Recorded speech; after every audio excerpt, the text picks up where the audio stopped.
اچھا، تو آج ہم بات کر رہے ہیں حضرت ادریس علیہ السلام کی، وہ شخصیت جن کے بارے میں کہا جاتا ہے کہ انہوں نے قلم، کپڑے سینے اور ہتھیار بنانے کا آغاز کیا۔ جی بالکل۔ ہمارے پاس ایک یوٹیوب ویڈیو کا خلاصہ ہے جو اسلامی روایات، بک آف ہینوک اور قدیم سمیری تختیوں کو دیکھتا ہے۔ جی، یہ تینوں بہت اہم ذرائع ہیں۔ تو کوشش یہی ہوگی کہ ان سب سے حضرت ادریس کی زندگی، ان سے جڑی کچھ آپ کہہ لیں پراسرار باتیں، اور یہ جو آج کل باتیں ہوتی ہیں خلائی مخلوق کی، پورٹلز کی، کیا ان کا کوئی تعلق بنتا ہے؟ ہاں، یہ بڑا دلچسپ سوال ہے، آئیے دیکھتے ہیں۔ تو شروع کرتے ہیں حضرت ادریس کے تعارف سے۔ وہ حضرت آدم علیہ السلام اور شیس علیہ السلام کے بعد تیسرے نبی مانے جاتے ہیں، ٹھیک ہے؟ جی بابل میں ان کی پیدائش ہوئی، حضرت نوح سے بھی کوئی 1000 سال پہلے کا زمانہ بتایا جاتا ہے۔ اور یہ نام ادریس، سنا ہے یہ درس و تدریس سے نکلا ہے؟ بالکل، کہا جاتا ہے کہ چونکہ انہوں نے بہت سکھایا اس لیے ادریس کہلائے۔ قلم سے لکھنا یہ انہی کی دین ہے۔ اچھا، قلم کا استعمال، اس سے پہلے تو مطلب لکھائی نہیں ہوتی تھی؟ ایسے نہیں جیسے ہم آج سمجھتے ہیں۔ اور کپڑے سینا بھی، پہلے لوگ جانوروں کی کھالیں وہ استعمال کرتے تھے۔ صحیح۔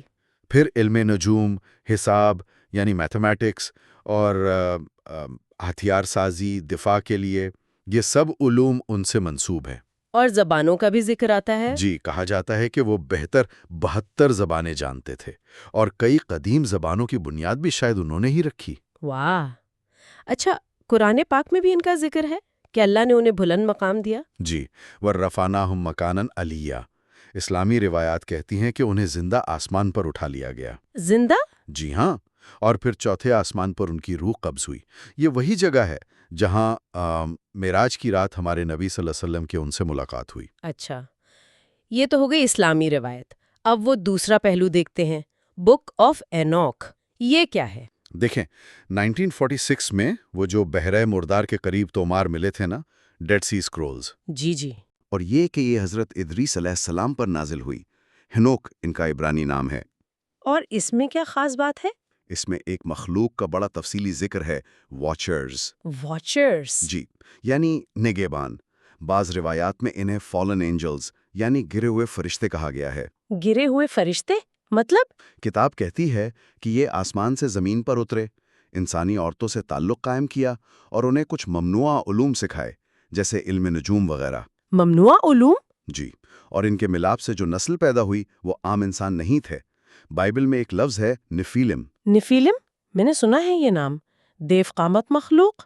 بالکل، بہت قداور، غیر معمولی طاقت والے۔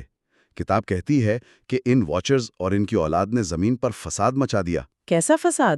وہ انسانوں کو یہاں تک کہ جانوروں کو کھانے لگے، ایک طرح کی تباہی پھیلا دی۔ اوہ! حضرت ادریس نے خدا سے ان کی سفارش کی کوشش کی، مگر وہ قبول نہیں ہوئی۔ تو پھر کیا ہوا؟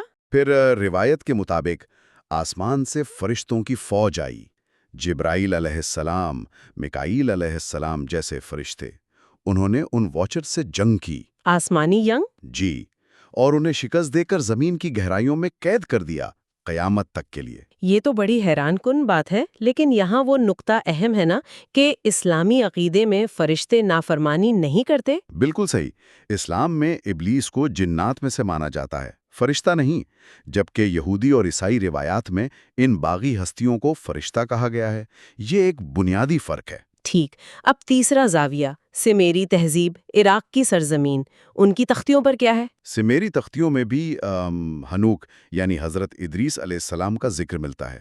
ان کے ہاں ایک مخلوق کا ذکر ہے، انونا کی۔ انونا کی؟ جی، وہ کہتے تھے یہ آسمان سے آئے تھے، اور سمیری انہیں خدا مانتے تھے۔ خدا؟ اور انہوں نے کیا کیا؟ انونا کی نے انسانوں کو بہت کچھ سکھایا، دھاتکاری، کانکنی، فلکیات، ریاضی، ہتھیار سازی۔ ایک منٹ، یہ تو وہی چیزیں ہیں جن میں سے کچھ کا ذکر آپ نے بک آف ہینوک میں واچرز سے منسوب کیا تھا بطور ممنوعہ علم؟ بالکل، یہ بہت دلچسپ مماثلت ہے۔ دھاتکاری، ہتھیار سازی، فلکیات۔ سوال یہ ہے کہ کیا یہ ایک ہی واقعے کے دو مختلف بیان ہیں؟ اور کچھ لوگ تو انوناکی کو خلائی مخلوق کہتے ہیں، ہے نا؟ جی، جدید تھیوریز میں یہ بات آتی ہے کہ یہ شاید ایلینز تھے۔ تو اب اگر ہم ان تینوں کو ملائیں، اسلامی روایات، بک آف ہنوک کے واچرز اور سمیریوں کے انوناکی، تو ایک بہت عجیب سی تصویر بنتی ہے۔ جی ہاں، اور یہیں سے وہ قیاس آرائیاں شروع ہوتی ہیں کہ کیا یہ واچرز یا انوناکی کوئی غیر ارضی مخلوق تھی جنہوں نے انسانی تہذیب کو علم دیا لیکن شاید غلط سمت میں لے جانے کی کوشش کی؟ اور حضرت ادریس کا کردار پھر کیا تھا؟ ان سے مقابلہ کرنا؟ شاید، یا ان کے علم کو صحیح رخ دینا، انسانیت کو بچانا۔ ایک اور بات، عراق اور ایران میں آج بھی سابین نام کا ایک گروہ ہے۔ سابین؟ جی، وہ خود کو حضرت ادریس کا پیروکار مانتے ہیں اور ستاروں کی پوجا کرتے ہیں۔ ستاروں کی پوجا؟